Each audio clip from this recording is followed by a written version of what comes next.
Good morning and welcome, Benzinga Nation. We appreciate you for joining us for the virtual event of our 2024 Real Estate Summit. There's so many different ways to get involved in the real estate market. What we've all kind of been used to, and what people say is the American dream, is to have a family home. Then you've got condos and you've got townhomes and so many other ways to be invested in the real estate market. Now comes into play interest rates. That's at a, what I would say, pretty high rate. You have people that went ahead and maybe purchased homes in 2019, 2020, rates as low as 2.5 is what I know some of my friends and family have. How do you get involved in the real estate market now if you don't have the opportunity to buy a home or you don't want to buy a home? What are some better ways to have your money invested? That's what this conversation today is going to be about. We've got three great speakers with all different angles and viewpoints and investment strategies. And we are going to go ahead and start with a pre-recorded conversation that we had with Richard Anderson, who is at Wedbush Securities. We mentioned and we talk about some of the REITs and how you can get involved and invested in that way. And we also talk about the inflation rate. We thank you for watching once again, the Benzinga Real Estate Summit. Let's start off with the first conversation. So many different angles to take a look at the real estate market. You have executives from publicly traded companies. You have folks that manage REITs. And then you also now are going to have Rich Anderson, who is the managing director, equity research at Wedbush. Rich, welcome to the show. How's it going, Rich? Real good. How bad can it be? You know, it depends. It depends on what your views on real estate are, which we'll get to here in a moment. But for the folks that might not be familiar with what is it that you do, give us a quick brief overview before we dive in. Sure. So I'm an equity research analyst. My job is to be as smart as I possibly can on the real estate investment trust space, REITs, and to be a resource for money managers and anybody who's involved in investing in the REIT sector. So essentially, that's my job. And however I do choose to be smart in the space is essentially up to me. As long as I, follow the rules, and I'm, happily following the rules. So, but essentially, I'm a resource of information for people that are interested in the space. Well, there's so much happening, right? You've got the election cycle happening and the interest rates, what's going to happen on that side. But just give me your thoughts on the overall real estate market as of today. Sure. So, there's a lot of, sort of outside influences and thoughts about commercial real estate. Certainly the banks have been influenced by their exposure to commercial real estate, namely office. But when we look inside the sort of four walls of the REIT space, there's a lot to be excited about, actually. We have a questionable macro environment. But when you think about the REIT industry, it's about 180 different companies separated into 15 different property sectors. The vast majority of they're doing quite well fundamentally. So whatever influences we see from some outside sort of lines of sight into the space generally are opportunities for these companies that are very well capitalized, great balance sheet, great management. So we're fairly excited right now in the REIT space today. And then do you see the interest rate cuts, no matter which way they swing, having a big impact on the real estate sector? Or do you feel like no matter what happens, it's already kind of priced in? No, I think they will.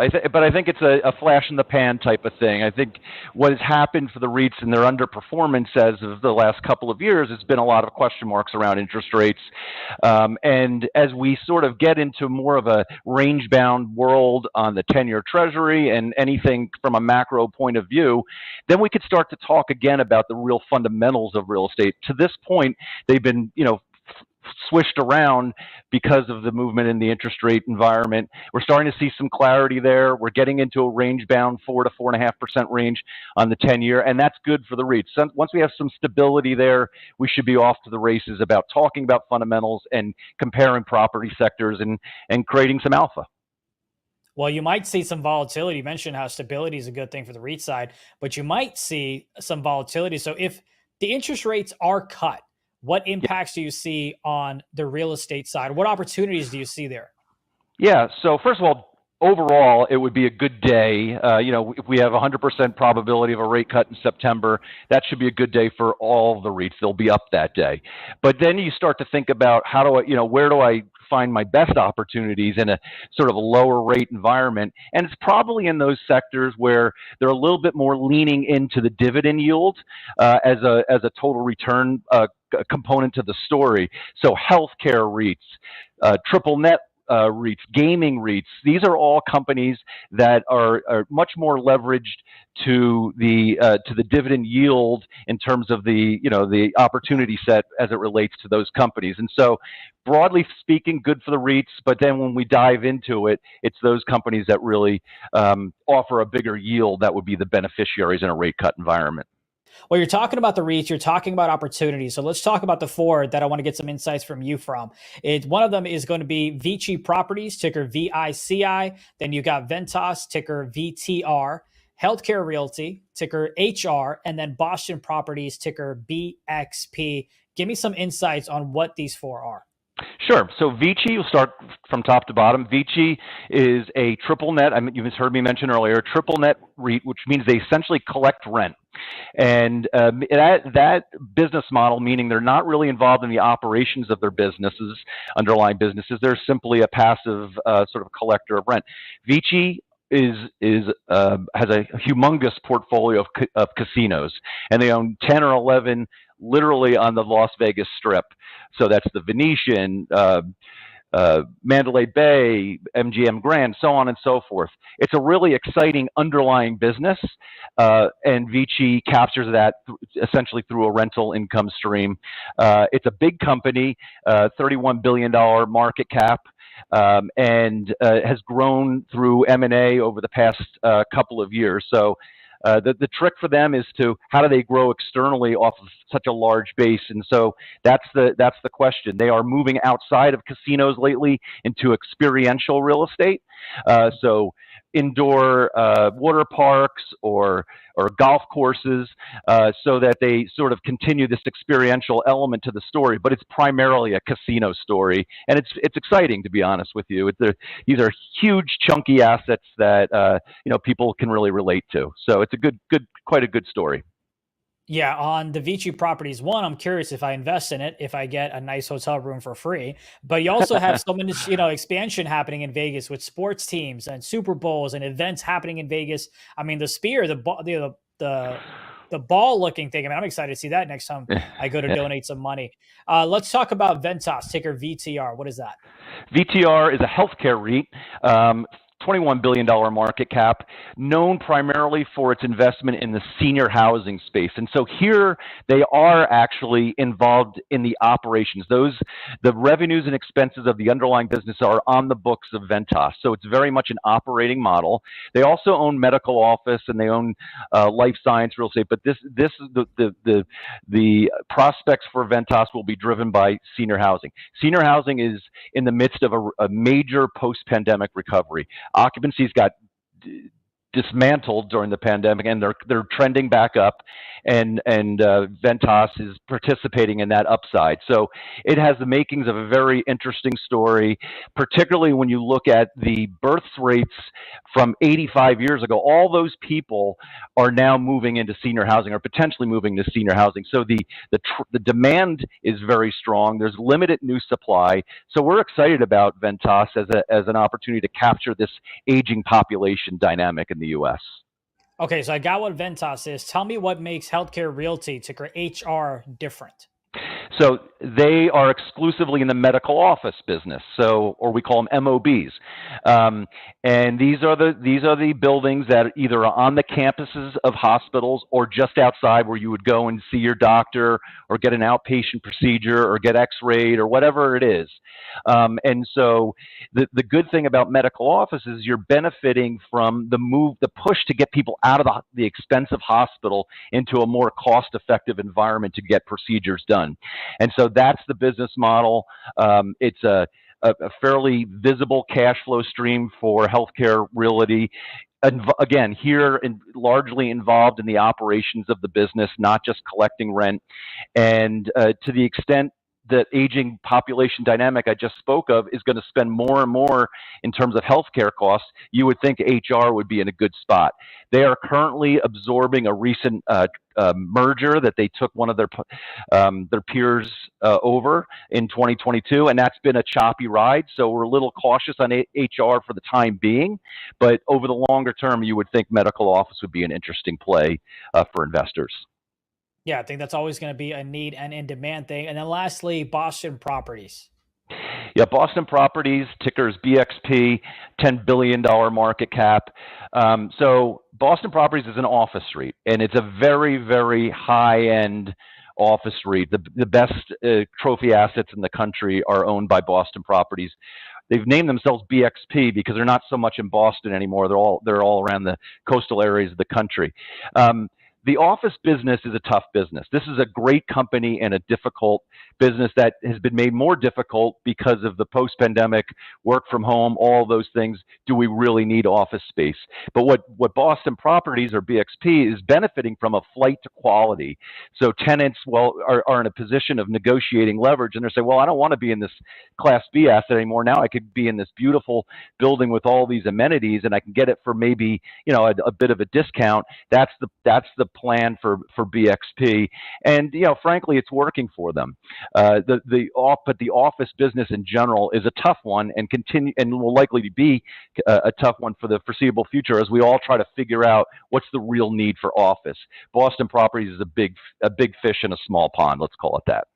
Yeah, I'm not always on TikTok, but when I am, I love seeing the beautiful high-rise buildings. I'm like, you know what? Yeah, if I worked here, I could be rich. I could make it in the world.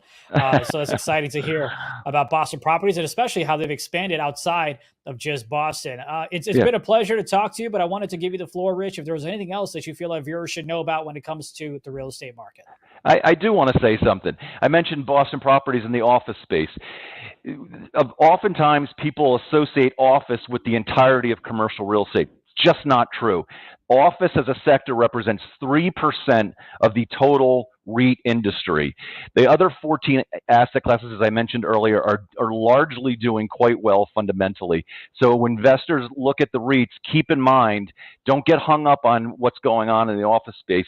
Look more deeply into it, and you'll find some really good asset classes as we've been describing. Awesome. Got it. Thank you so much for your time, Rich. I appreciate it. You're welcome. Thank you so much. You got it. That is Rich Anderson, Managing Director, Equity Research at Wedbush. All right. Appreciate that conversation. And, what's the best REIT for a data center? That's a great question. Maybe I get a chance to ask that to the upcoming guests that we have. So here's the thing. When it comes to, I'm curious how many of y'all actually, as we wait for the next guest to be ready to go, how many of you actually are invested via REITs, or are you not invested in the real estate market in terms of the financial markets of the stock market at all? Because to me, REITs has always been something where you might have a stock or a ticker that's kind of in range, where it's not a breakout stock. It's not something with the hot buzzwords such as your NVIDIAs or anything like that, but you still are able to get dividends from them. I believe you're legally you have to go ahead and pay out dividends. So that's always a great income strategy that a lot of people use. You might want some exposure there.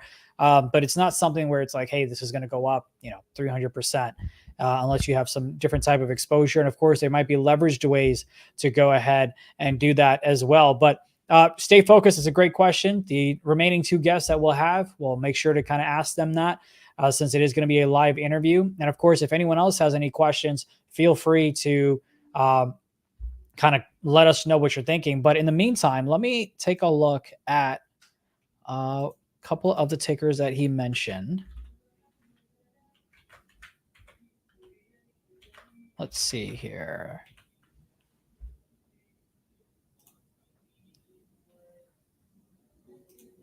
You have that. Because see, here's the thing. Someone mentioned, how can you play with data centers here? Let me share my screen here real quick.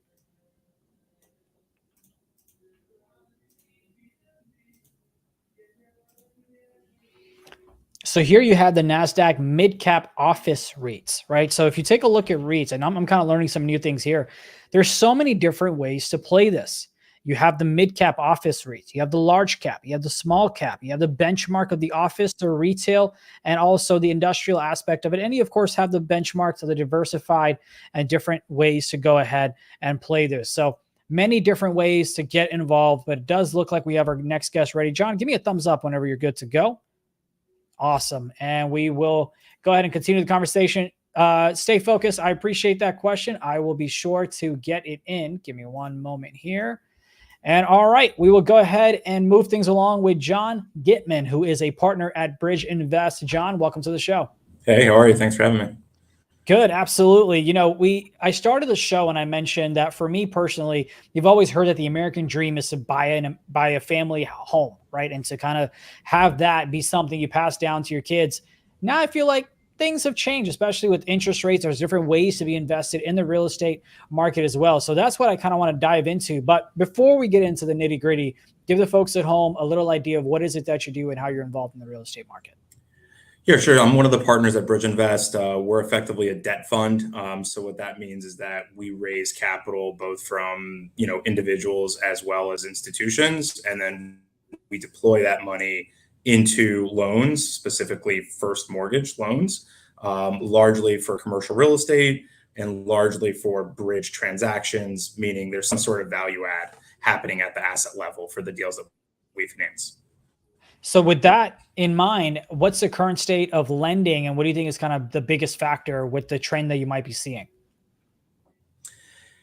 Yeah, overall in the commercial space, it's been a pretty interesting few years since rates started moving. And by interesting, I mean slow.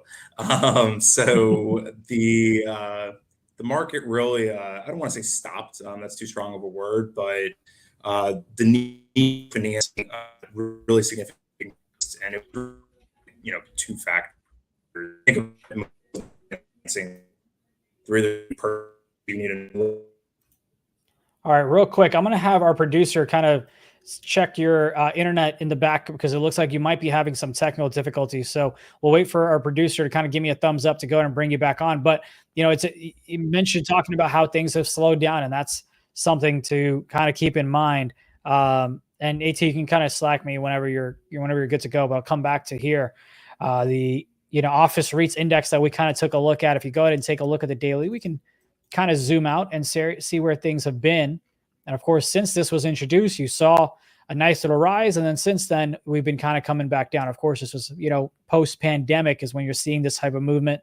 And this is the NASDAQ mid-cap office REITs here. So let's take a look at some of the other REITs.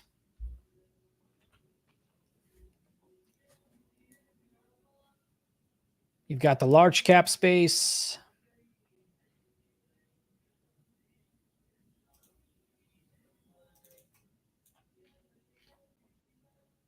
And see, this is kind of what I meant, where you kind of have so much where you're kind of just in range, right? There's not a lot of movement in terms of breakouts or anything like that. So let's go ahead and bring John back up so we can kind of continue that conversation. Sorry. All right, John. Nope, that's okay. I think we got you back. So you mentioned how kind of things are slowing down. Which sectors are most active to you right now that you're seeing? Yeah, it's really interesting. So despite the fact that I have plenty of concerns about the multifamily space, being for rent apartment buildings, that's definitely the biggest and most active sector for us. It's pretty interesting. If you look historically, last 3 years, we've done about 20 to 30% of our loans in the multifamily sector. But this year, in terms of what we've already closed, it's 50%. And what we have under LOI, which means, meaning we have an agreement to do a deal with a borrower, it's 90%. So despite the challenges, I'm happy certainly to talk about that, what's going on in the multifamily sector. It is extremely active, and it's been the most active asset class from a transaction volume perspective for a while. So let's talk about the concerns. Why are you, why is that your opinion? So I think the concerns for me are more short-term than long-term. And it also could speak to why there's some transaction volume beginning to percolate in the space. So on a long-term basis, we love multifamily, and most other commercial real estate investors do, for whatever it's worth. And it's basically for one reason is like the U.S. has just structurally been underhoused really for decades. There has been a lot of supply growth, meaning a lot of new construction over the last few years, which is one of the reasons causing the short-term concern. You have certain areas like Austin, which has just had a tremendous amount of new construction, and it's going to take a little bit of time in the short term to absorb that. But the other thing that's really causing issues in the space for investors is there was just a tremendous amount of transaction volume back in 2001 and early 2022 before rates started rising. And people were actively buying multifamily properties for 2, 3, 4% cap rates. Now the debt for those assets costs 6%, right? Or more. So just quite frankly, a lot of people are underwater, no matter how well they've executed their business plan, especially if they borrowed short-term debt, which might be coming due now. So I think that from the equity perspective, there are a lot of people that are hurting today that are owners of multifamily properties, especially the ones that bought a few years ago. But from the debt perspective, we like it because we're seeing lower basis, right? Like lower purchase prices than there were before, which makes it more attractive for us to lend. And we feel like from today moving forward, we actually have a good investment on our hands. What about the commercial real estate side of things? Any concerns there? Are you optimistic? And I'm going to have a follow-up because, you have AI that's taken over the world. And of course, we had a viewer talk about the data centers and what you're seeing in that aspect. But let me get to the commercial real estate, and then we can maybe dive into that a little later. Yeah, so obviously there's a lot of segments. So I'll just touch on each one a little bit and happy to dive a little deeper if you'd like. So look, the biggest news in the market is office. It's pretty interesting. I was reading a stat yesterday. So 20% of office loans that matured this year went into default, right? So 1 out of 5 buildings can't repay their debt. Like that's pretty dramatic. And the issue, the reasons for that are pretty widespread. Part of it has to do with people moving for work from home. Part of it has to do with just the capital markets really disliking the assets. So no one, even for a really good level, doesn't want to give them a loan. So office is challenged. I'll kind of group the rest into one bucket. I think industrial, retail, and hotels, again, they all have slightly different dynamics, but I think they're doing okay. Occupancies across all of those assets, except for hotel, which never operates this high. But if you look at retail, industrial, occupancies are well over 90% across the board. Hotel is in the mid 60s, but that's normal for hotels. And the hotels in our portfolio are doing well. So fundamentals are good. It's just people and investors need to readjust to the reality of a different cost of capital from a few years ago. That's what's going on. And then how, we had so many people during COVID, obviously you had office buildings that needed to be vacated. Now you're kind of seeing a trend that's continued in terms of, hey, you got to come back to the office. When it comes to data centers, any insights there or any ideas on how you can maybe play that, especially because with crypto, obviously continuing to all-time highs here and there, with AI, you're going to need data centers. We're moving more and more towards you're going to need servers. What are you seeing in that aspect? Yeah, so the space is very hot, but I think it's really difficult to play in. And the reason for that is it's dominated by highly institutional, extremely large owners and operators.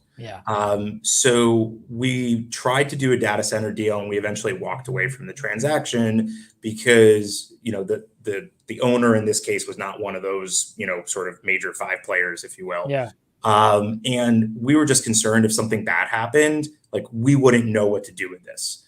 Obviously it's extremely highly technical asset class. The different components and physical improvements really matter here. And, look, even a shopping mall is complicated, but I think if you and I sat down, we'd be able to figure out, do we want to lease to, this retail tenant or not, right? And as long as it was a good location, they would want to be there. respectfully, I at least do not know how to operate a data center, right? Yeah. That is really complicated stuff. So I think for the average investor, I'd be scared of trying to play in that space. And then, you've seen this trend where years back, Airbnb, everyone and their grandma was buying an Airbnb so people can rent it out, live in it. Now you're, at least maybe my timeline is a bit biased and skewed, but you're seeing this negative sentiment of Airbnb. I haven't looked at their financials, so this is just my eye test, not the actual data test of how people are like, hey, we prefer hotels over Airbnb for many different reasons. And then you also have Canada that has just had institutions and, money from the outside coming in and taking up space in that aspect of it as well. Any trend that you're seeing there where it's like, hey, you mentioned like, the supply and demand of the residential aspect of it, but do you feel like we will have the government or some type of regulation where it's like, hey, you can only own X amount of homes just so first time family owners can go ahead and buy their American dream and not overpay and worry about, hey, is this going to go down 50%? Like it's so convoluted and complex, but your final thoughts, if I may. No, I mean, that's an excellent question. Look, I'll tell you that we're seeing regulation in certain markets. So I'm based in Miami. As you can imagine, it's a pretty hot travel destination. And the city of Miami Beach actually put in legislation not allowing Airbnbs, period. Yeah. Now, it still seems to happen, but they don't allow it. Yeah. So I absolutely think that there is some political and policy pushback against the model. I am a light user of it myself. I've stayed at Airbnbs. I wouldn't say that's my go-to. Yeah. I'm married, so I don't make any decisions anyways. We see generally, like, the one thing I will say from an institutional perspective, right? Because that's generally what we're playing in. Just for color, like our average deal size is about $35 million, right? So we're typically playing with institutional asset classes. And there was a trend really over the past 5 years where apartment owners were basically leasing out a block of units to various companies similar to Airbnb. There's others. Yeah. And it was a way to like boost cash flow, right? So the regular guy pays $1,000 a month. Yeah. Airbnb will pay you $1,200 because they're getting a $2,000 out of it, right? Exactly. Yeah. And there was two problems with that. One is all the institutional capital sources were like, oh, well, we only want you to have 5% or 10% or 20% of that. So now all of a sudden you're getting handcuffed.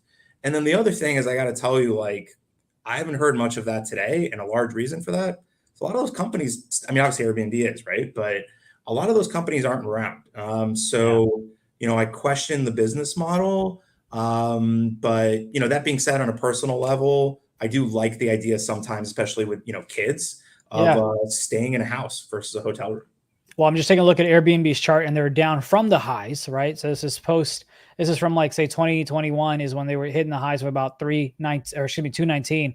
They're down about 38%. And this is just in terms of their stock, right? Now, the fundamentals are obviously a different story than what the chart may show. You mentioned the Miami aspect where it's like, hey, you're seeing some things where Airbnb, you can't rent them out. You can't do this. You can't do that.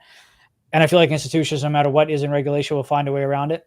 And it's just unfortunately the way that it goes, right? Like, hey, you can only have one home for LLC. Cool. I'll create 9 LLCs. I mean, there's always a way and there's always loopholes that, it's a cat and mouse game. But look, I appreciate you. Before I let you go though, any final thoughts from you in terms of anything that you're hoping to talk about, anything that you feel like our viewers should know about when it comes to the real estate market, whether it's in the stock market, physical aspect of it, anything at all? The floor is yours.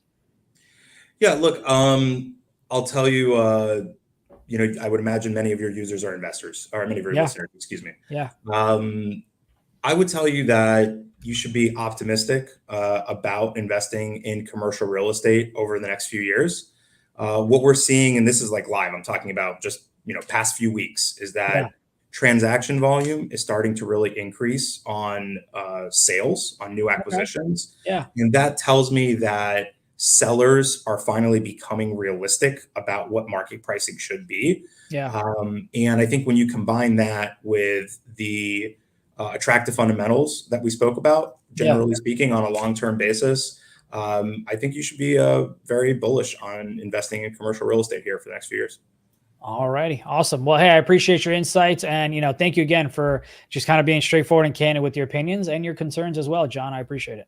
No, thanks so much. I appreciate it as well. All right, you go ahead and take care. And, hopefully you got some good insights, not just on the residential aspect of it, but also from the commercial aspect as well. All right, we're going to go ahead and continue the conversation with our final guest. You talked to him a little bit when we were doing our prep call for this webinar. So we've had some great conversations. I'm excited to bring it to you live. Let me go ahead and welcome Robert Trout, who is a equity research analyst at U.S. Equities on that side of things. How's it going? Very well. Thank you very much for having me. There's so many things for us to talk about. Give the folks at home quick little insights on what is it that you do and, how you're an expert in this area. Yes. So in between my 2 stints in equity research on Wall Street over a 20-year period, I actually worked in multifamily development in South Florida doing workforce housing. And we were a vertically integrated company. So I saw every single element of the real estate cycle pain points and ways in which the inefficiencies and innocent miscommunications lead to higher prices and ultimately more, less than efficient decisions and supply of real estate. So right now, Proptech and mortgage tech, the two are linked, and there is a critical mass, I think, behind this movement to make these 2 pillars of the economy operate, as at 100%. Broad question, and then we can dive into the details. Current state of the real estate market. What are your thoughts?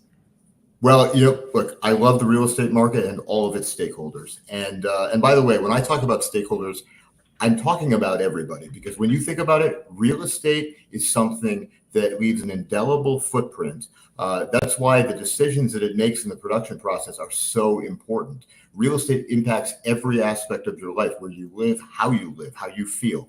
So, using it optimally and for everybody's best interest and lowering the production cost of it, lowering the cost curve of it, can benefit not just the people, the direct stakeholders in it, but the consumers of it who ultimately pay the bill as well. Where we are today is a place where real estate and the financing vehicle behind it, lending, can no longer rely on easy money, and nobody should ever really, become used to making money off of the market. Yeah, you cannot control it.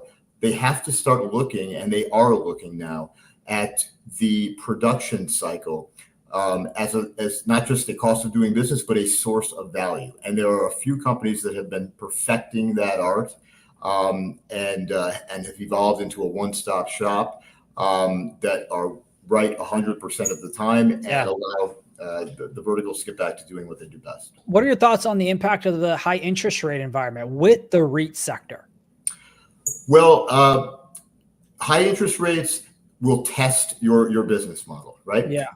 Because remember, real estate, much like lending, the end valuation is uncontrollable and it's fixed. But people always say you make money in real estate on the buy, not on the sell. So the production and being efficient, taking a lean manufacturing approach to really a source of value approach to the production cycle, is what actually deleverages you and allows you to continue producing under less than advantageous interest rate environments, which is what we are currently in, and I think what we should prepare for. One of the things that the company I cover, Encina, which is a banking software named the best-in-class end-to-end platform for commercial and consumer lending institutions, one of the things that they always stress, the founder always stresses, is that banks just need predictability. They don't need 0% money. They just need a little bit less choppiness. But until that happens in interest rates, one of the ways that they can actually continue to make loans without eating into an increasingly small net interest margin is to streamline their production cost curve. And now, with you having that opinion of it in the software, you're an expert in the real estate sector, especially when it comes to the software in the REIT sector as well. What are your thoughts in terms of the digital, the digital aspect of it, especially in the long term? And you can give me insights in the near term as well. Sure. We are in the first innings of, in lending it might be the third, but in construction technology, it's definitely the first. Historically, this is an industry that, despite its penchant for innovation, construction guys, and I've worked with them, they innovate every single day. Every single day. Construction site is not a classroom. It is a battlefield, and every deal is different, and it's whack-a-mole. But so they are not averse to innovation, but the software has to work. Software has to work because if it's incomplete, which is generally the experience that for a couple of generations of real estate professionals, construction professionals, the experience they had, which is what led them to historically underinvest, under 2%, well less than half of your all of the other sectors of the economy of revenue have gone to IT.